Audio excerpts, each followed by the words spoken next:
دیکھ بھی رہا ہے کچن میں مصروف ہوں۔ ارے میری پیاری امی جان، آپ سے بہت ضروری بات کرنی ہے، چلے نا کمرے میں۔ وہ ان کا ہاتھ تھام کر لے جانے لگا۔ اچھا اچھا صبر کر، پہلے گیس تو بند کرنے دے۔ فریدہ بیگم نے اپنا ہاتھ چھڑوایا اور گیس کا والیوم بند کیا۔ پھر وہ کمرے میں آئے، پیچھے پیچھے فریدہ بیگم۔ بول کیا بات ہے؟ فریدہ بیگم نے تیکھے تیکھے انداز میں پوچھا۔ ارے امی جان، پہلے بیٹھیں تو صحیح۔ اس نے اپنی والدہ کو محبت سے کندھے سے پکڑ کر بٹھایا اور خود بھی کرسی کھینچ کر بیٹھ گیا۔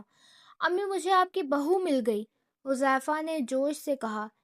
ایک کھینچ کے الٹے ہاتھ کی ماروں گی، فریدہ بیگم نے ہاتھ اٹھا کر پیچھے لے جاتے ہوئے دھمکایا۔ امی امی کنٹرول، میرا مطلب یہ ہے کہ مجھے ایک لڑکی پسند آ گئی ہے اور وہ لڑکی آپ کے بیٹے کو اپنا دیوانہ بنا چکی ہے۔ بولیے تو بس اسی کے بارے میں سوچتا رہتا ہوں۔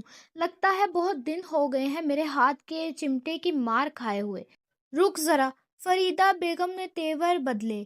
امی امی میری پیاری امی، کیا ہر وقت آپ کے اندر ہٹلر کی روح سما جاتی ہے؟ میری بات تو سنیے۔ بالکل نہیں، اس سے آگے ایک لفظ مت بول، پہلے میری بات کا جواب دے۔ فریدہ بیگم نے انگلی اٹھا کر اسے خاموش رہنے کا اشارہ دیا۔ کون ہے وہ لڑکی؟ ہاں، ویری گڈ کوسچن، حذیفہ نے خوشی سے کہا۔ امی اس لڑکی کو آپ بھی جانتی ہیں، بلکہ سب جانتے ہیں۔ ہیں؟ میں جانتی ہوں؟ فریدہ بیگم حیرت میں پڑ گئی۔ ہاں امی، آپ بالکل اسی کی ٹکر کی ہیں، اس نے شوخی سے جواب دیا۔ اچھا، لیکن ہے کون وہ؟ رشنا ہے وہ، حذیفہ نے آنکھیں مٹکا کر جواب دیا۔ ہرگز نہیں، اصل ہٹلر کی روح تو اب فریدہ بیگم میں اتری تھی۔ میں کہہ رہی ہوں حذیفہ، اس چڑیل نے تجھ پر کوئی جادو کیا ہے۔ ارے بھول گیا کیسے سب کے سامنے تھپڑ مارا تھا تجھے؟ حد ہو گئی، یہ لڑکی تو میری سوچ سے بھی زیادہ چلاک نکلی۔ خبردار حذیفہ، دور رہ اس لڑکی سے، میں بتا رہی ہوں بہت چلاک ہے وہ۔ فریدہ بیگم نے خوشمگین نگاہوں سے اسے گھورا۔ ارے امی، اس وقت جو کچھ بھی ہوا وہ میری غلطی تھی، اس بیچاری کا تو کوئی قصور نہیں تھا، وہ پٹاخے میں نے رکھے تھے، وہ تو ڈر گئی تھی۔ دیکھ حذیفہ، اب اس کی طرف داری مت کر، میں اچھی طرح جانتی ہوں ایسی لڑکیوں کو، میں جیتے جی اس کے گھر تیرا رشتہ لے کر نہیں جاؤں گی، میں نے کہہ دیا تو کہہ دیا۔ فریدہ بیگم نے دونوں ہاتھ جوڑ کر گویا قصے کو نپٹا دیا۔ کیسی ماں ہیں آپ، اپنے بیٹے کی خوشی میں خوش نہیں ہو سکتی؟ اور سن لیں، میں بھی رشنا کے علاوہ کسی سے شادی نہیں کروں گا۔ حذیفہ نے بھی گویا پتھر پر رشنا کا نام لکھ دیا، جسے اب کوئی بھی مٹا نہیں سکتا تھا۔ ایک چھٹانگ بھر کی لڑکی کے لیے تو اپنی ماں سے بغاوت پر اتر آیا ہے۔ چل میں بھی دیکھتی ہوں کہ کیسے کرتا ہے تو اس چڑیل سے شادی۔ فریدہ بیگم بھی جم گئیں۔ یوں ماں بیٹے کے درمیان اعلان جنگ ہو چکا تھا۔ حذیفہ بمقابلہ فریدہ بیگم۔ ناظرین، آج کی تازہ خبر، ایک نادان لڑکا جو ایک چھٹانگ بھر کی لڑکی کی محبت میں مبتلا ہو گیا، اور دوسری طرف اس کی ماں فریدہ بیگم جو اپنے مشہور زمانہ چمٹے کی ساتھ میدان میں آ چکی ہیں۔ اب دیکھنا یہ ہے کہ فتح کس کے حصے میں آتی ہے۔ خالہ جب سمر کے کمرے میں داخل ہوئی تو وہ حسب معمول لیپ ٹاپ کے سامنے خاموش بیٹھا تھا۔ خالہ کی آمد پر اس نے یکدم لیپ ٹاپ بند کیا اور ایک طرف رکھ دیا۔ کیسی طبیعت ہے میرے بیٹے کی؟ خالہ نے نرمی اور شفقت سے استفسار کیا۔ جی امی، کچھ بہتر ہے پہلے سے، سمر نے تکیے سے ٹیک لگاتے ہوئے مدھم لہجے میں کہا۔ چلو شکر ہے اللہ کا، طبیعت میں کچھ افاقہ ہوا۔ باہر موسم بہت خوشگوار ہے، آؤ چائے ساتھ پیتے ہیں۔ خالہ نے مسکراتے ہوئے تجویز دی۔ نہیں امی، میرا موڈ نہیں ہے۔ کیا بات ہے؟ سمر نے بیزاری سے کہا تو خالہ کی پیشانی پر فکر مندی کی لکیریں ابھریں۔ سارا دن تم نے کمرے میں گزار دیا ہے، کیا ہوا ہے تمہیں؟ کس بات سے ناراض ہو؟ پہلے بھی تمہاری طبیعت خراب ہوتی تھی، لیکن کبھی اس طرح خود کو کمرے میں بند نہیں کیا۔ سمر خاموش رہا۔ سمر، میں تمہاری ماں ہوں، یہ مت سمجھنا کہ اگر تم نہیں بتاؤ گے تو مجھے کچھ علم نہیں ہوگا۔ جو کچھ تمہارے دل میں ہے وہ سب کچھ میری نگاہوں سے چھپا نہیں ہے۔ ماں اولاد کی ہر پریشانی کو بخوبی سمجھتی ہے۔ کب تک چھپاؤ گے اس اداسی کی وجہ کو؟ سمر نے نظریں پھیر لی، جیسے ڈر ہو کہ کہیں ماں اس کی آنکھوں میں سچ نہ پڑھ لیں۔ کچھ نہیں ہوا امی، بس تھوڑا آرام کرنا چاہتا ہوں۔ اس نے موضوع بدلنے یا شاید ساری بات ہی ختم کر دینے کی کوشش کی۔ آج میں وجہ جان کر ہی رہوں گی سمر۔ کیوں اپنا رویہ بدل رہے ہو؟ خود کو اذیت دے کر مجھے بھی پریشان کر رہے ہو؟ خالہ کا لہجہ سخت ہونے لگا۔ اپنی طبیعت سنبھالو سمر، کل تمہیں رشنا کو چھوڑنے جانا ہے، کہہ دیں وہ ڈرائیور کے ساتھ چلی جائے۔ سمر نے بے نیازی سے کہا۔ ڈرائیور کے ساتھ کیوں جائے گی؟ تم کیوں نہیں جاؤ گے؟ خالہ کا صبر جواب دے گیا، کیونکہ اب اسے میری ضرورت نہیں ہے، سمر نے جلدی سے کہا اور بستر سے اٹھ کھڑا ہوا۔ تم رشنا سے ناراض ہو؟ خالہ نے اندازے سے پوچھا۔ ناراض؟ سمر کی ہنسی میں ایک عجیب سی اداسی چھپی تھی۔ میں کون ہوتا ہوں ناراض ہونے والا؟ تمہارا یہ رویہ بتا رہا ہے کہ تم ناراض ہو اس سے، لیکن کس بات پر؟ میں اب تک سمجھ نہیں پائی۔ اب تم اپنی ماں سے باتیں بھی چھپاؤ گے؟ خالہ کی آواز تھوڑی بلند ہو گئی۔ مجھے معلوم ہے کہ اب تم بچے نہیں رہے، لیکن یہ ضروری تو نہیں کہ اب میں تمہاری منتیں کروں۔ سمر بتاؤ مجھے کیا ہوا ہے، کیوں اتنے خفا ہو؟ نہ مجھ سے بات کر رہے ہو نہ رشنا سے، ایسے نہیں چلے گا بیٹا، رحم کرو اپنی بوڑھی ماں پر، نہیں دیکھ سکتی میں تمہیں اس حال میں۔ سمر نے پلٹ کر خالہ کی طرف دیکھا، ان کے چہرے پر چھائے تاثرات نے اسے بے چین کر دیا۔ وہ فوراً ان کے قریب آیا، گھٹنوں کے بل بیٹھ کر بولا، آپ وعدہ کریں کہ میرا ساتھ دیں گی؟ میرا بچہ، میں ہمیشہ تمہارے ساتھ ہوں۔ خالہ نے فوراً کہا، امی مجھے رشنا اچھی لگتی ہے، میں اسے پسند کرنے لگا ہوں۔ میرا مطلب کہ میں اس سے پہلے سے ہی پسند کرتا آیا ہوں، آپ میرے لیے رشنا کا ہاتھ مانگیں۔ خالہ نے یہ بات سنی تو خوشی سے ان کا چہرہ کھل اٹھا۔ ارے تو مجھے پہلے بتاتے نا، اور یہ بھی کوئی بات ہوئی جس کی وجہ سے تم نے یہ حال کر لیا ہے اپنا؟ مجھے تو شروع سے ہی رشنا اپنے بہو کے طور پر پسند تھی، اور اب تو وہ تمہاری پسند بھی ہے۔ ظاہر ہے اپنے ہی گھر کی بچی ہے، بچپن سے تمہارے ساتھ پلی بڑی ہے، مجھے تو کوئی اعتراض نہیں۔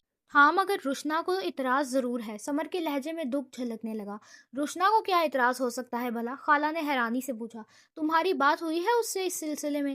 نہیں، میری بات نہیں ہوئی، اور آپ بھی ابھی اس سے بات مت کیجیے گا، ویسے بھی وہ کل چلی جائے گی، کہیں آپ کی باتوں سے ناراض نہ ہو جائے۔ سمر نے فوراً روک دیا۔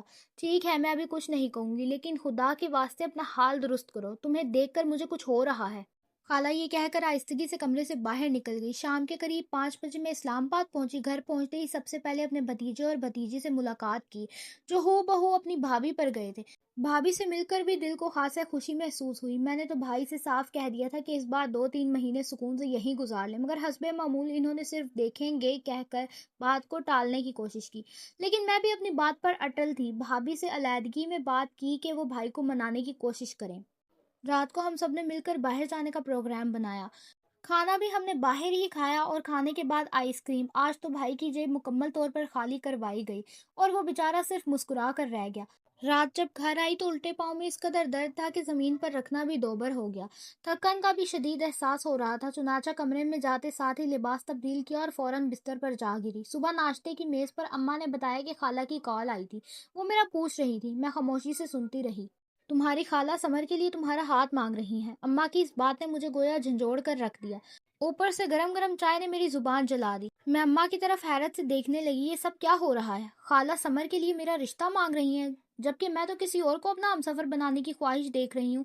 میں اٹھی اور آدھی چائے چھوڑ کر سیدھی اپنے کمرے میں آئی اور فوراً رفیہ کو کال ملائی۔ رفیہ کیسی ہو؟ سلام کے بعد میں نے پوچھا۔ میں ٹھیک ہوں باجی، آپ کیسی ہیں؟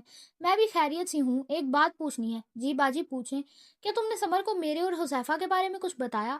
مجھے کچھ کہنے کی نوبت ہی نہیں آئی باجی، اس دن انہوں نے خود ہی ہماری گفتگو سن لی تھی، لیکن میں نے یہ بات نہیں بتائی آپ کو کہ انہوں نے سب کچھ سن لیا ہے۔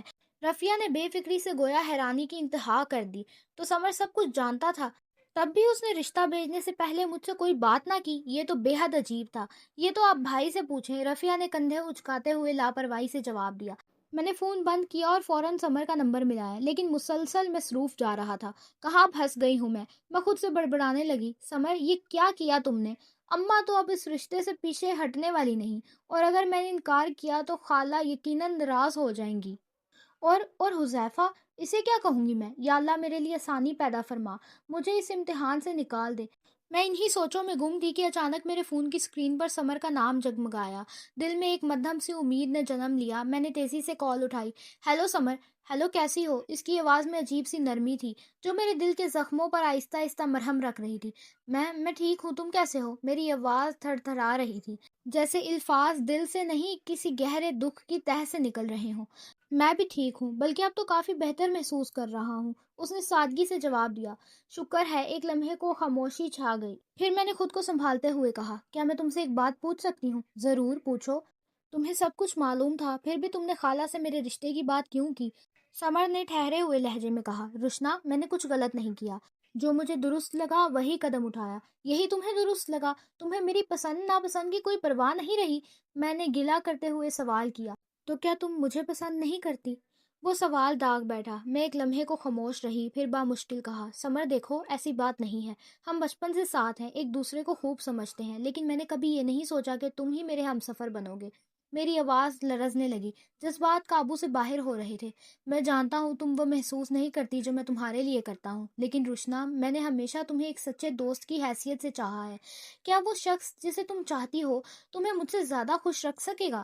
سمر نے اچانک میری بات کاٹ دی۔ سمر، تم جانتے ہو تم اور وہ بالکل مختلف ہو، تمہاری ویلیوز اور ہیں، اس کی اور۔ میں نے نرمی سے اسے سمجھانے کی کوشش کی، کیا وہ میری طرح خیال رکھ سکے گا تمہارا؟ اس بار میں خاموش ہو گئی۔ سچ یہ تھا کہ اگر میں کہہ بھی دیتی کہ ہاں تو یہ سمر کے ساتھ ناانصافی ہوتی۔ وہ شخص تھا جو ہر مشکل میں میرے ساتھ کھڑا رہا، ہر درد کو خود پر طاری کر کے مجھے ہر پریشانی اور مشکل سے دور رکھتا تھا۔ کیا وہ مجھ سے زیادہ تم سے محبت کرے گا؟ اس نے پھر پوچھا۔ اللہ حافظ، آپ سے ملتی ہوں کسی اور ایپیسوڈ میں، اپنا خیال رکھیے گا۔ آگے کے پارٹ کے لیے این سے ناول کو سبسکرائب کریں اور انتظار کریں۔